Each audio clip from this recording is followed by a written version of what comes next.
Hello friends, welcome to the science plus channel. आज हम जो डिस्कशन करेंगे वो इलेक्ट्रोकेमिस्ट्री में सेकेंड लेक्चर का, that is about electrochemical cell. हमने प्रीवियस लेक्चर में डिस्कशन किया था ऑलरेडी कि इलेक्ट्रोकेमिकल सेल और इलेक्ट्रोलिटिक सेल दोनों के बीच में क्या डिफरेंस होता है। इलेक्ट्रोकेमिकल सेल के बारे में आपने 11th स्टैंडर्ड में ऑलरेडी रीड किया है, तो वापस से हम उसके लिए डिस्कशन करने वाले हैं। तो इलेक्ट्रोकेमिकल सेल के लिए हमने कल क्या बोला था, the device which convert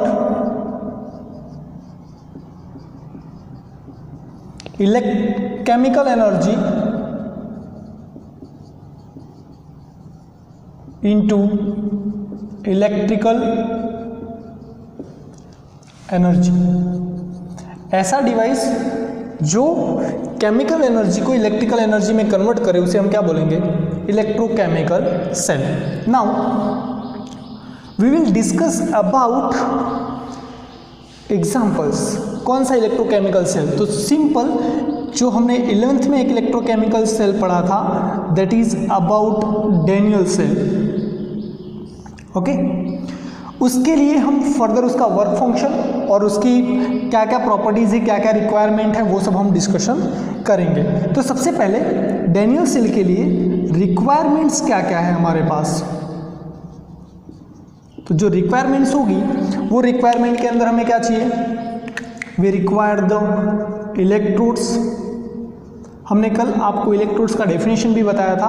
it is a surface where reduction और oxidation reactions occurs, either it will take participate और नॉट। इलेक्ट्रोड्स के बाद में हमें क्या चाहिए, we require the salt bridge. Salt bridge के बारे में हम डिस्कशन करेंगे। उसके बाद हमें सॉल्यूशंस चाहिए।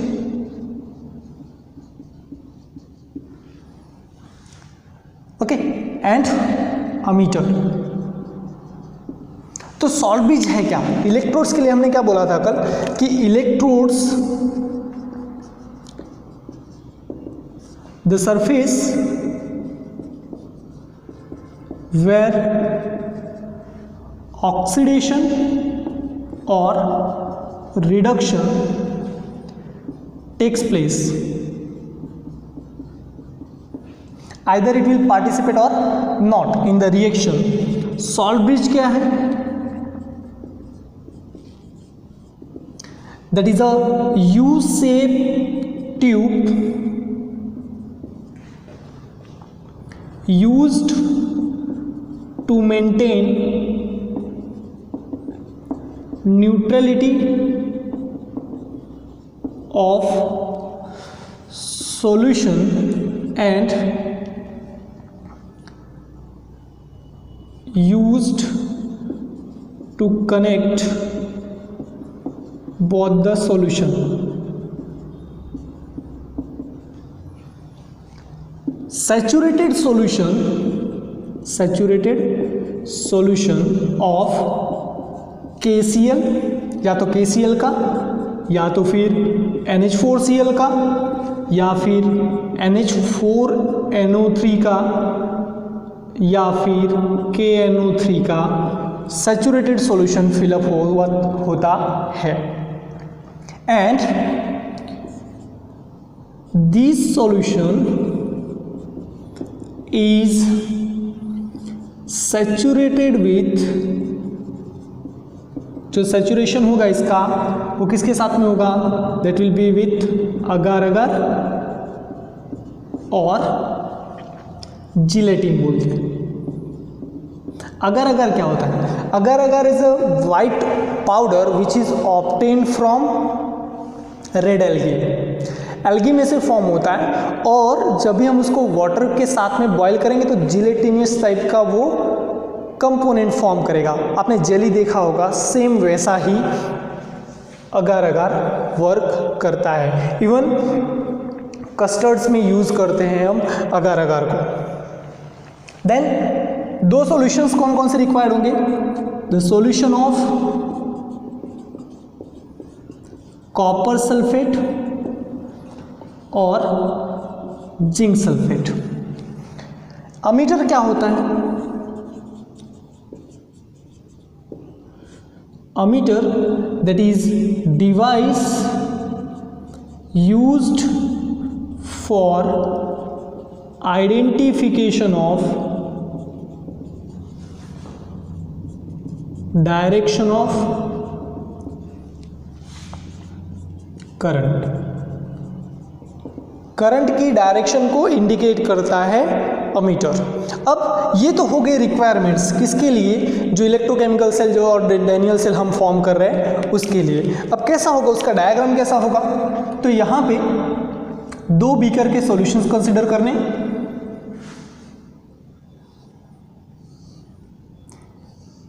दो बीकर कंसिडर करना है।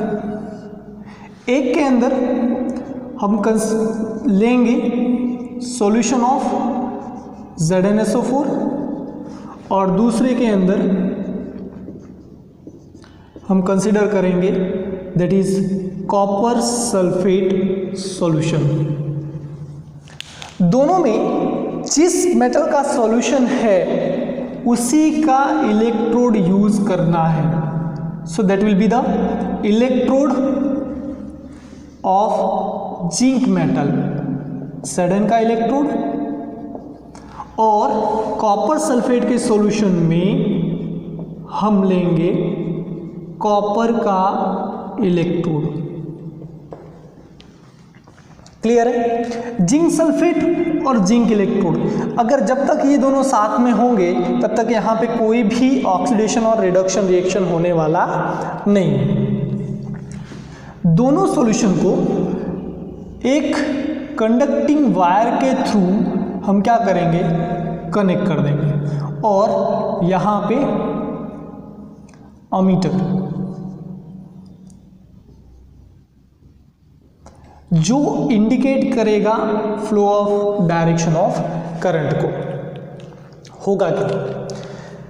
दोनों सॉल्यूशन में जैसे ही हम कनेक्ट करेंगे वहां पे जो जिंक इलेक्ट्रोड है that will be act as anode. Anode मतलब नेगेटिवली चार्ज्ड, और जो कॉपर इलेक्ट्रोड है that will be act as a cathode. Cathode is a positively charge. कौन से केस में? जब हम इलेक्ट्रोकेमिकल सेल के लिए डिस्कशन करेंगे तब। अब यहां पे एनोड पे हमेशा ऑक्सीडेशन रिएक्शंस देखने को मिलेगा। मतलब जो Zn इलेक्ट्रोड होगा that will be converted into Zn+2, और Zn है तो Zn के साथ में 2 इलेक्ट्रॉन्स निकलेंगे और वो इलेक्ट्रॉन एनोड, इलेक्ट्रॉन रिमूव होने की वजह से ये एनोड कैसा होगा? Negatively charged. अब नेगेटिव चार्ज है तो वो किधर अट्रैक्शन होगा उसका? पॉजिटिव चार्ज की तरफ। देयरफॉर जो इलेक्ट्रॉन फ्लो करेगा वो इलेक्ट्रॉन फ्लो कहाँ करने वाला है? एनोड से कैथोड की तरफ। और जो कैथोड है हमारा वो कैथोड पे रिएक्शन कौन सी होगी? That will be reduction reaction. Okay, यहाँ पे ऑक्सीडेशन और वहाँ पे रिडक्शन। नॉर्मली अब जो मेटल है कॉपर, तो मेटल की प्रॉपर्टी कैसी होती है? वो हमेशा इलेक्ट्रॉन को डोनेट करता है, कभी भी इलेक्ट्रॉन को गेन करता नहीं है। यहाँ से इलेक्ट्रॉन फ्लो करेगा कंडक्टिंग वायर के थ्रू, तो यहाँ पे कॉपर इलेक्ट्रोड के पास में आएगा, तो कॉपर तो इलेक्ट्रॉन गेन करेगा नहीं, इसके लिए वो कहाँ पे जाएगा? मेटल है तो मेटल क्या करेगा? कंडक्ट करने वाला, इलेक्ट्रॉन फ्लो करेगा तो कहाँ आएगा? सॉल्यूशन के अंदर। सॉल्यूशन के अंदर क्या है? CuSO4, Cu+2 और SO4-2। सॉल्यूशन के अंदर जो Cu+2 है प्रेजेंट, वो क्या करेगा? वो इलेक्ट्रॉन को गेन करेगा and Cu+2 will be deposited on copper electrode. तो जो Cu+2 है वो कहाँ चला जाएगा? इसके ऊपर, इलेक्ट्रोड के ऊपर डिपोजिटेड हो जाएगा। अब इसके बाद फर्दर यहाँ पे हमें इलेक्ट्रॉन फ्लो का डायरेक्शन तो मिल गया, जिस डायरेक्शन में इलेक्ट्रॉन फ्लो करता है उसके अपोजिट डायरेक्शन में करंट फ्लो होगा। तो करंट जो होगा वो फ्लो करेगा कहाँ से, कैथोड से एनोड की तरफ। Electron flow from anode to cathode and the current will flow from cathode to anode. Now ये तो हो गया इलेक्ट्रॉन और करंट के लिए डिस्कशन। अब यहाँ पे अगर हम देखें तो एक कंडीशन ऐसी होगी कि जब यहाँ से बहुत सारे Zn मेटल जो है वो क्या हो जाए, Zn+2 में फॉर्म हो जाए। तो after some time the solution of ZnSO4 becomes positively charged. ये पॉजिटिव चार्ज इंक्रीज होता जाएगा जिसकी वजह से ये पूरा सॉल्यूशन कैसा हो जाएगा, पॉजिटिवली चार्ज्ड। और यहाँ से Cu+2 डिपोजिटेड होगा, मतलब सॉल्यूशन के अंदर बचेगा क्या, सिर्फ SO4-2।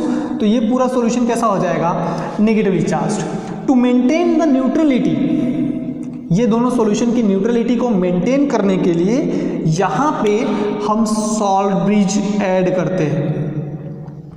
सॉल्ट ब्रिज से दोनों सॉल्यूशन को कनेक्ट करते हैं। ठीक है, ये क्या है हमारा salt bridge.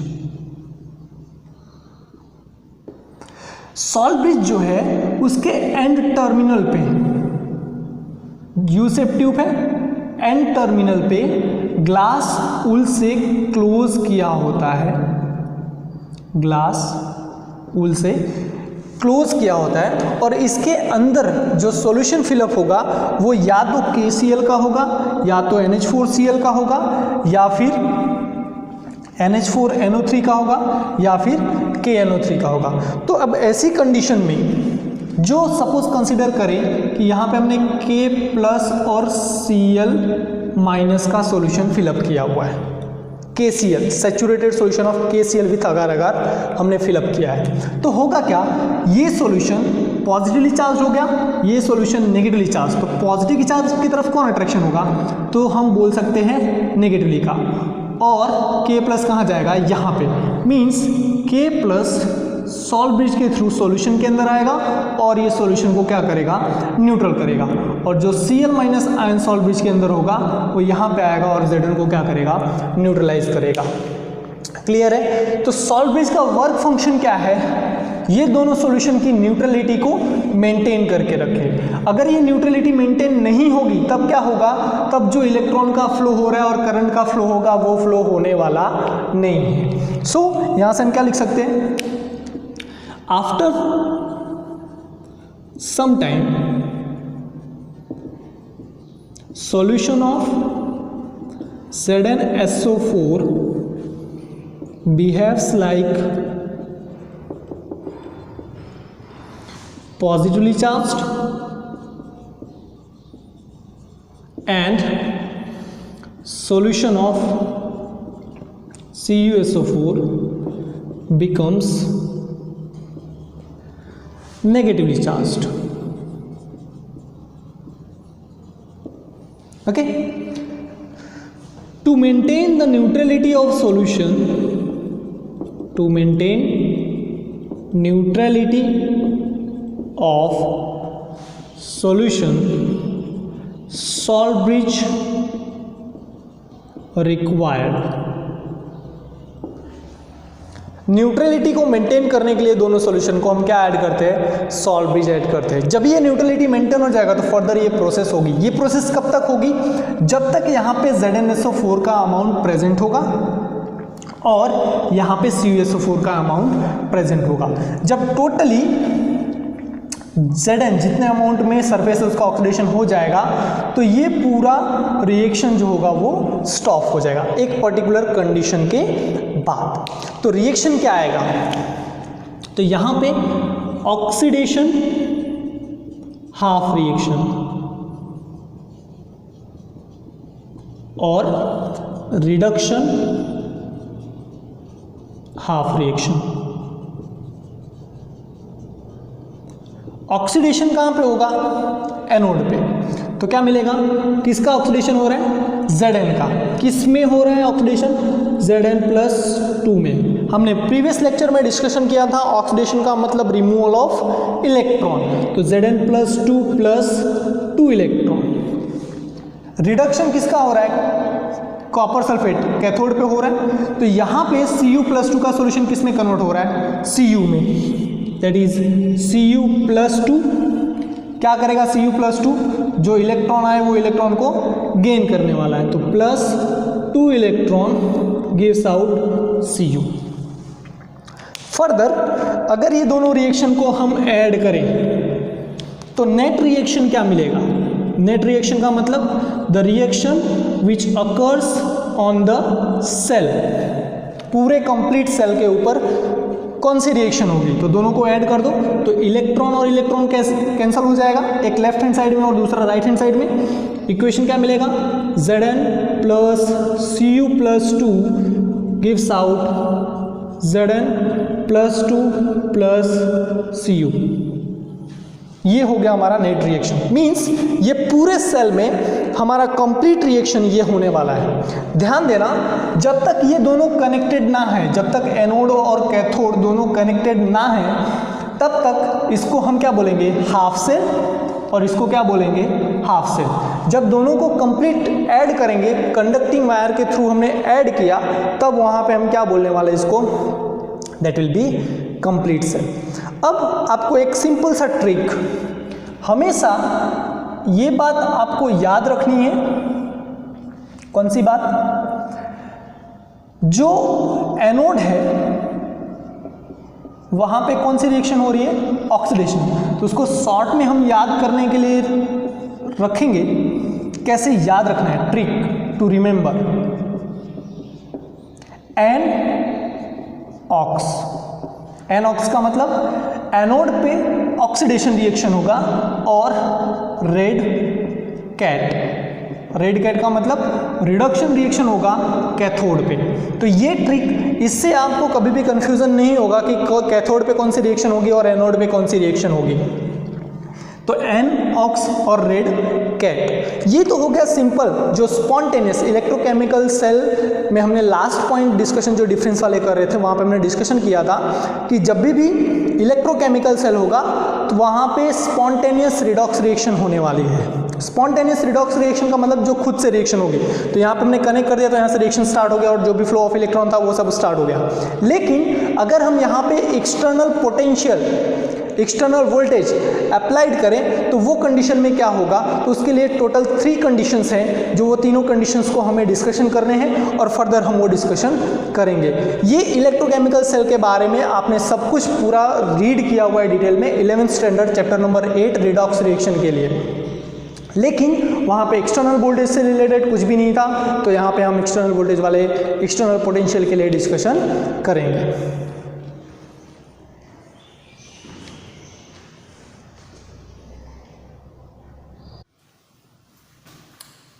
Hello friends, now इसमें फर्दर हमने डिस्कशन किया था कि एक्सटर्नल पोटेंशियल का इलेक्ट्रोकेमिकल सेल के ऊपर इफेक्ट क्या पड़ेगा। तो इलेक्ट्रोकेमिकल सेल में हमने जो ट्रांसफर ऑफ इलेक्ट्रॉन्स देखे, वो ट्रांसफर ऑफ इलेक्ट्रॉन्स कहाँ से कहाँ पे हो रहे हैं? That will from anode to cathode and further after that the current will be flow from cathode to anode. तो उसमें 3 कंडीशंस, अगर एक्सटर्नल पोटेंशियल हम अप्लाई कर रहे हैं, एक्सटर्नल वोल्टेज अप्लाई कर रहे हैं, तो वोल्टेज अगर लेस देन 1.1 वोल्ट हो तब क्या होगा? तो यहाँ पे हमने क्या लिखा था? Here that is the solution of ZnSO4, और यहाँ पे जो सॉल्यूशन था वो किसका था? CuSO4। उसके बाद कॉपर यहाँ पे डिपॉजिटेड हो रहा था और इसमें से Zn+2 कहाँ आ रहा था? सॉल्यूशन के अंदर। Solve this through neutrality maintain होगी and that is our anode which is negatively charged, और जो कैथोड था that is positively charged. Okay, ये जो इलेक्ट्रोड है that is zinc electrode, Zn metal का बना हुआ था, और ये जो इलेक्ट्रोड है that is made up of copper metal का इलेक्ट्रोड बना हुआ। ठीक है, तो यहाँ पे जो direction of flow of electron था वो डायरेक्शन ऑफ इलेक्ट्रॉन फ्लो था सिंपल एनोड से कैथोड की तरफ, और जो करंट का डायरेक्शन था वो करंट का डायरेक्शन था कैथोड से एनोड की तरफ। जब भी हम external voltage less than 1.1 volt रखेंगे तब ये पूरी प्रोसेस सेम रहने वाली है जैसा कि हमने इलेक्ट्रोकेमिकल सेल के केस में देखा था। So here what happened when external potential is less than 1.1 volt, then तब क्या होने वाला है? Electron flow from anode to cathode. Electron कहां से कहां फ्लो करेगा? एनोड से कैथोड की तरफ। Second point, current flow from cathode to anode. Cathode से कहां पे जाएगा? एनोड की तरफ।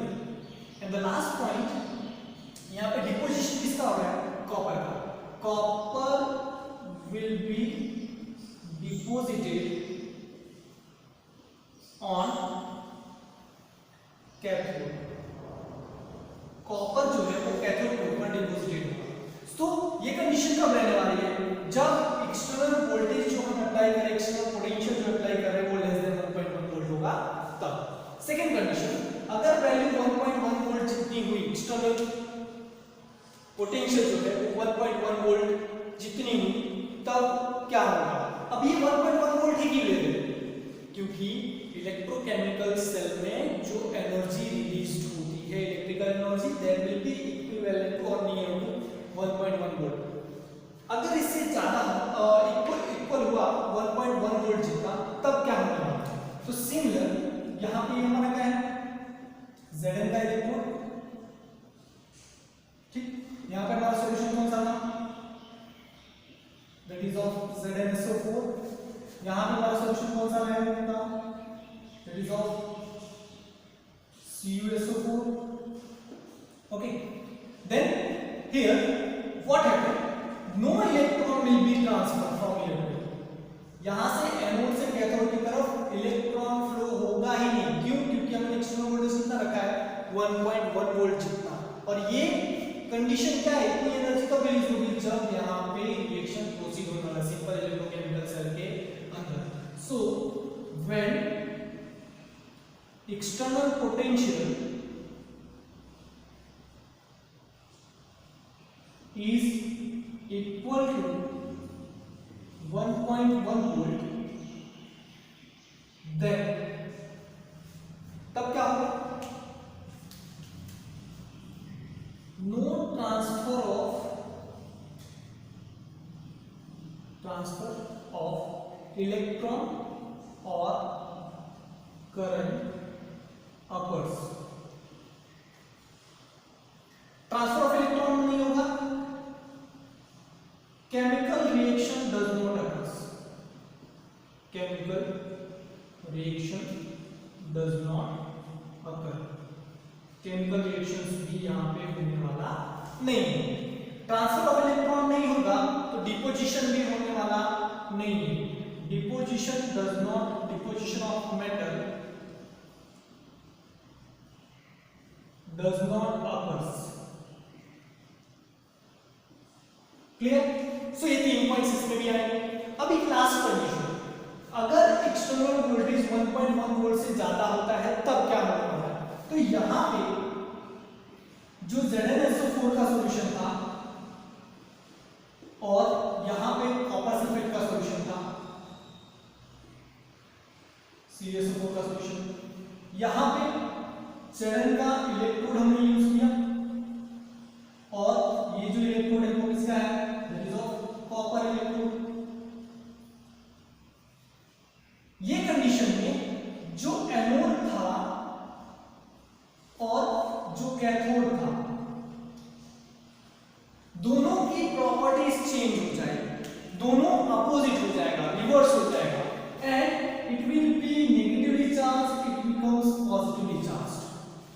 कब?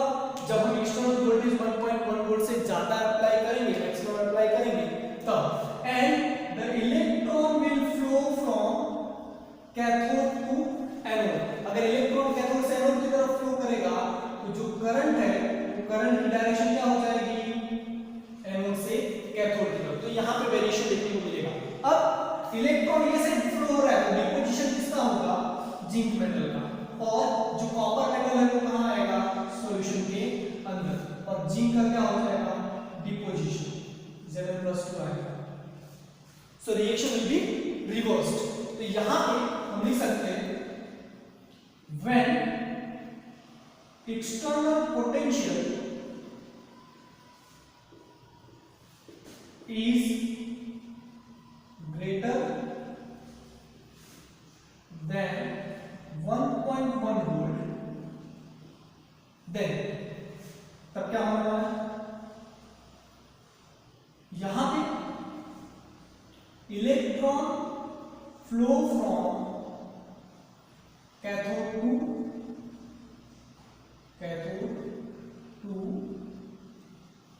Anode. Okay, current will be flow from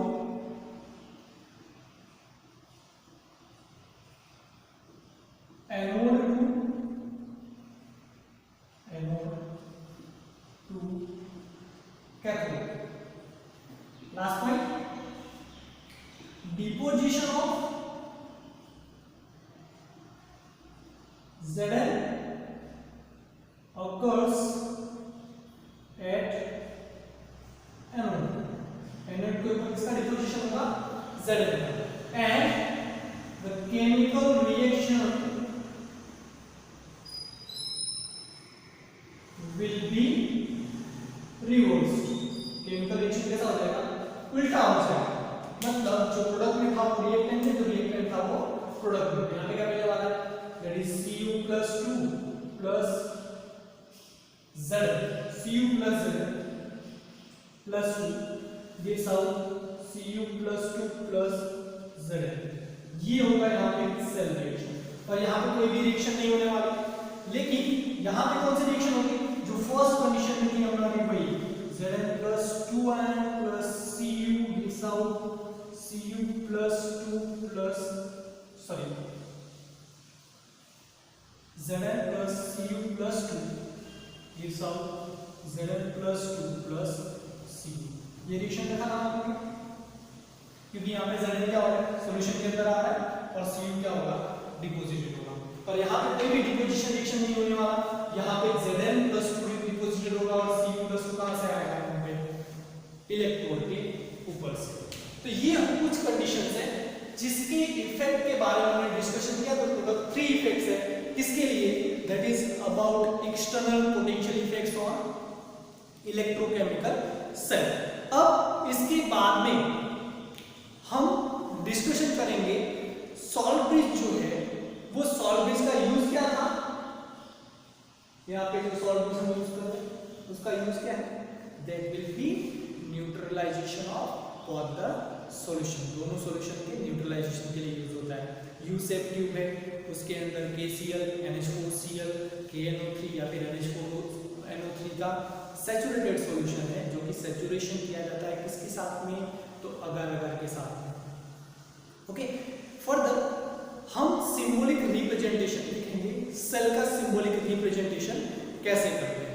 तो उसके लिए सिंपल, यहां से जो हमारा पूरा डिवाइस है, ये डिवाइस के ऊपर से होगा, कैसे, एनोड के ऊपर इलेक्ट्रोकेमिकल सेल के लिए एनोड पे कौन सी रिएक्शन हो रही है, ऑक्सीडेशन हो रही है। बीच में हमने क्या कनेक्ट किया है, सॉल्ट ब्रिज कनेक्ट किया है। बाद में यहाँ पे क्या है, कैथोड है, कैथोड में कौन सी रिएक्शन हो रही है, रिडक्शन रिएक्शन हो रही है। अब अगर ये दोनों कनेक्टेड नहीं है, एनोड और कैथोड दोनों कनेक्टेड नहीं है, मींस हाफ ही है, इसको क्या बोलेंगे, ऑक्सीडेशन हाफ रिएक्शन या फिर हाफ सेल, और ये इसको क्या बोलेंगे, रिडक्शन। तो यहाँ पे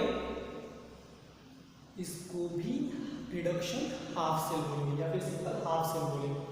ठीक, तो दोनों हाफ सेल को कंबाइन करने के बाद जो सेल फॉर्म होगा उसे हम कंप्लीट सेल बोलेंगे, और ये हमारा कंप्लीट सेल का रिएक्शन। क्लियर है, सो नोट करो इसको।